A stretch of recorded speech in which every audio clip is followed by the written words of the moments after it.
It is Mr. Taylor Lautner, ladies and gentlemen.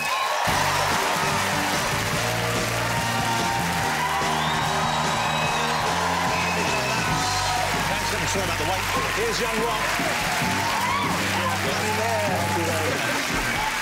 Taylor, how are you doing? I'm doing pretty good. You're looking good. You're looking very good, young man. Thank you. OK, so let's get Twilight out of the way early, because that's the big thing that kind of launched you on the world stage. Right. And you were, was it 15 when you first started making this movie? Yeah, I think I was 15 when I auditioned and filmed the first one at 16. Wow. So that's a remarkable thing to happen to a person of that age. Right. They're the years that most of us struggle with somewhat, you know, the difficult teenage years. Right, right. I don't know, Rob, but I mean, you probably found it harder than most. And then there you were, the centre of global attention and being screamed at when you went out, which I guess in some ways must have been wonderful, in other ways must have been weird and strange. Yeah, it's true. It was this one time we were in Brazil, and we had 3,000 girls waiting outside the hotel, and over 2 or 3 days, they were just chanting our names throughout the whole day, and eventually they got to the front doors of the hotel, and they locked all the doors, and they literally broke down the doors, got past hotel security, and made their way up to our floor. 3,000 girls. Wow. So they locked us in our rooms and said, you have to stay in your rooms for 45 minutes till the Brazilian National Guard gets here to get the 3,000 girls out of the hotel. Wow. So those 45 minutes were, like, terrifying. Well, this is ringing a lot of bells with me, because I remember being at a Radisson Blu in Cardiff once. And I was sitting, they have a lovely sort of eating area there, a lot of glass, and there was a woman banging furiously, banging on the window and pointing at me and banging. And it turned out I'd left a shop without paying, so I had to... you see already... It's a similar thing, Taylor. It's just the numbers are different. Right. OK. So Cuckoo, tell me about Cuckoo. This is the third series of Cuckoo. Yeah. And how was it for you coming up and working on a British TV show? Because it must be a very different experience from the huge scale of a big American movie set to come working over here. Yeah, it's very different. It's it's the first television I've really done. But it's so, like, intimate, and it's, you know, it's like a smaller crew, small cast, so it's sort of like a family environment. Yeah. I had to adjust to the, you know, kind of comedy here. It's a little more sarcastic, a little dry. It's Greg Davis, isn't it? Greg's one of the funniest people in the world. He's fantastic. And the storyline, you play a slightly naive character, don't you? Very naive. Yeah. And is that fun to play that kind of guy? It's the most fun. Yeah, because if I'm actually not understanding anything, it works. So it's perfect. So it's just a bit easier than you might have thought. Yeah. OK, it's almost like method acting, in fact. Yeah, absolutely. If you had to pick up on some of the kind of idiomatic words that we use over here, some of the English sayings, which words, because over there you have, in America, we're used to people, they say things, you know, we kind of laugh at things like have a good day, and dude gets used all the time. You don't say have a good day? Well, not unless you really genuinely want someone to have a good day. You know, over there, it's like saying goodbye, almost, isn't it? Yeah, yeah, it's kind of. Yeah. So yours, that I'm still struggling with, are, so I'm not sure what cheeky means. Cheeky. I just hear it used so much and in so many different ways, like, I can't identify the real meaning of it. So you would like to know when it is appropriate to use the word... I don't even know if it's a good or a bad thing. Well, normally it's a good thing. Yeah? Normally, don't you think, Rob? Yeah. I mean, you might describe Jonathan as cheeky. OK. It's a warm... Oh, he's cheeky. Or you could say that cheeky monkey. He's a cheeky monkey. A cheeky monkey. He's a little cheeky monkey. OK. I'm just more confused than when we started. But you can also have a cheeky pint or a cheeky Nando's. There's showing cheek, of course. We showed a lot of cheek. Now, that could be two ways, Jonathan, couldn't it? It could be... Why are you showing so much cheek? Pull your shorts down, because the cheek is... OK. The bottom cheeks. I mean, it's an absolute minefield for Taylor. Yeah. And then the other one is, I just... cheers. Cheers. I misuse it sometimes. Cheers. Well, so when would you use it? Well, I don't know. Sometimes, apparently it's not goodbye. Because I've walked out of rooms and been like, cheers!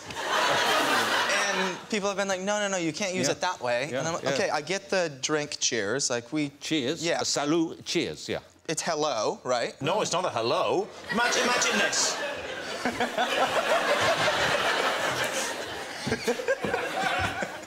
Cheers. Cheers. Yeah, so it's not hello.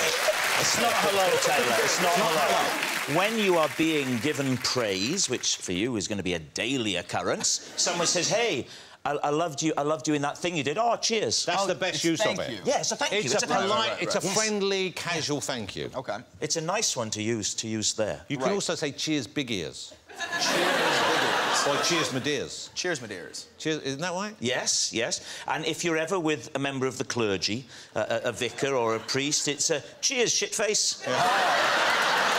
Yeah. Well, that's the highest compliment you can play. Or not just the clergy, or a policeman. OK. Good to know. OK, so Cuckoo is a big thing, but I guess you've done other stuff. What was the film I saw you in? Tracers? Yeah, OK, Tracers. now that was a fun film, very action-packed. Very action-packed. Did you do a lot of your own stuff in that? Yeah, the crazy thing... Yeah, I was able to do all of the stunts in it. I don't know how they let me do them, because there was at least 3 or 4 stunts. If I didn't do correctly, I would have died. And this is parkour you're doing here, isn't it? It's parkour. that kind of free running. Yeah, so we're literally running, jumping off buildings, you know, on top of semi-trucks, onto cars, and just, like, crazy stuff. And you can do is it a somersault or a backflip you're capable of doing? Yeah, so I started extreme martial arts when I was 6 years old, and it basically is the marriage of, you know, traditional karate, acrobatic gymnastics. Were you doing kendo as well? I've seen you with a stick, but that wasn't kendo you were doing. It was something else with the stick. Yeah, my weapon that I did is the bow staff. The bow staff? Yep, so... You were incredible, though. We've got a clip of you with the bow staff, and I think you're about 12 or something, maybe? Probably. Or even younger. And would you like to see it? Well, I'd love to see it. OK, let's look at this. But, man, you were an intense young man. I was very intense. Yeah, I'm terrified at what this is going to be. Were you imagining, when you used to do that, when you shot, were you imagining smashing someone, attacking someone? Yeah, every little, like, bully at school that I didn't like, just... Wow. Yeah, that's what it's going to look like. Well, that's sweet. OK, so this is young Taylor. I'll try and find out how old he was exactly, but he's practising or displaying some of his very impressive martial arts skills. Look at this.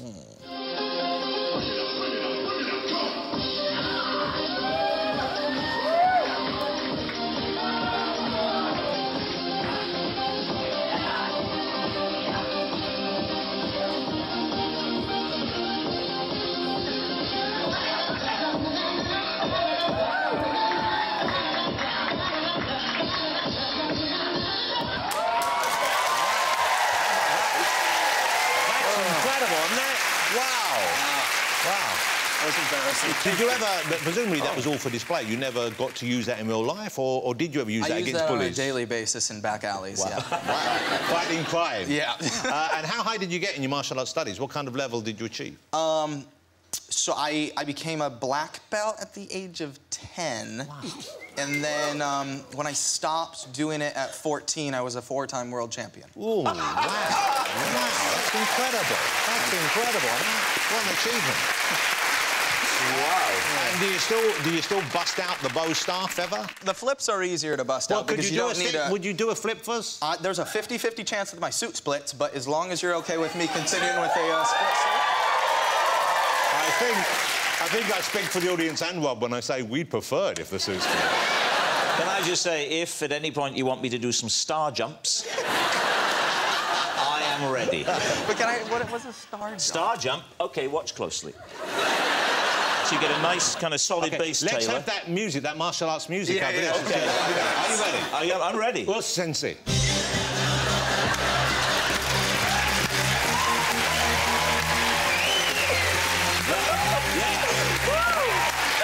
Thank you. So, Taylor, I know that's a tough... That's a tough one to follow, right? Could you do... And I don't want you to hurt yourself in any way. I won't hurt myself, but I'm serious. I think this suit's going to split. Oh, well, that's fine. OK, let's take this off. Let me take this off. Where should I do this? Right here? You can do it in the star jump area. Where do you want to do it? Well, how much space do you need? I'll just do a standing one. I'll just right here. Wow. I'm going to basically land where I started. OK. Just in case anything happens, cheers. Cheers. Cheers. Cheers, Taylor. Cheers, guys. It was nice knowing you. OK. If you're ready. Yep. Whoa! Oh, really? Wow. No flip. No flip. Almost, but not quite. Cheers. Cheers. Cheers. Cheers. Cheers. Cheers, buddy. That was impressive. Wow. Taylor, what a pleasure having you on the show. Thank you so much for being here. Mr. Taylor Lautner, ladies and gentlemen. It was great fun. Thank you, man. You were great.